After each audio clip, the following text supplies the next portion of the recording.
అందరికీ నమస్కారం. ఈరోజు రాజశేఖర రెడ్డి గారి 16వ వర్ధంతి. ఈ సందర్భంగా ఇక్కడికి రాజశేఖర రెడ్డి గారికి నివాళులు అర్పించడానికి ఎంతోమంది అభిమానులు ఈరోజు ఇక్కడికి రావడం జరిగింది.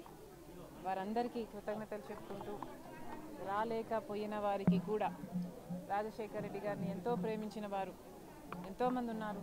ఎంతోమంది కోట్ల మంది ప్రజల గుండెల్లో రాజశేఖర రెడ్డి గారు ఉన్నారు. వాళ్ళ ఇళ్లలో దేవుల పటాల పక్కన రాజశేఖర రెడ్డి గారు పెట్టుకున్న వారు ఉన్నారు. ఆయన అద్భుతమైన పథకాల వల్ల లబ్ధి పొందిన వాళ్ళు ఎంతోమంది ఉన్నారు. వాళ్ళందరికీ కూడా రాజశేఖర రెడ్డి గారి మీద ఉన్న వారికి ఉన్న అభిమానానికే మనస్ఫూర్తిగా కృతజ్ఞతలు చెప్పుకుంటున్నాం. మరొకసారి ఈరోజు మనందరము గుర్తు చేసుకోవాలి రాజశేఖర రెడ్డి గారి అద్భుతమైన జీవితం. దేవుడు రాజశేఖర రెడ్డి గారిని ఎంత గొప్పగా వాడుకున్నారో. 16 సంవత్సరాలు అయిపోయినా కూడా ఇంతమంది గుండెల్లో రాజశేఖర రెడ్డి గారు ఇంకా బ్రతుకున్నారు అంటే అది సామాన్యమైన జీవితం కాదు. ఆరోగ్యశ్రీ అయినా, రైతులకి ఉచితంగా విద్యుత్ అయినా, ఫీజు రీయింబర్స్మెంట్ అయినా, ఇలాంటి ఎన్నో అద్భుతమైన పథకాలు రాజశేఖర రెడ్డి గారి గుండెల్లో నుంచి పుట్టిన పథకాలు. వాటన్నిటిని బట్టి మరొకసారి దేవునికే give him all the glory. And ఇంత అద్భుతమైన జీవితం రాజశేఖర రెడ్డి గారికి ఇచ్చారు.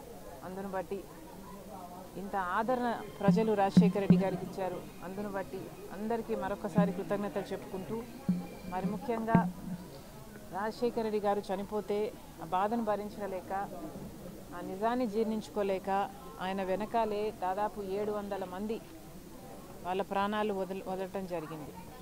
వాళ్ళందరికీ కూడా, వారి కుటుంబాలందరికీ కూడా ఈరోజు రాజశేఖర రెడ్డి గారి కుటుంబం, రాజశేఖర రెడ్డి గారి అభిమానులు మనస్ఫూర్తిగా నివాళులు అర్పిస్తున్నాం.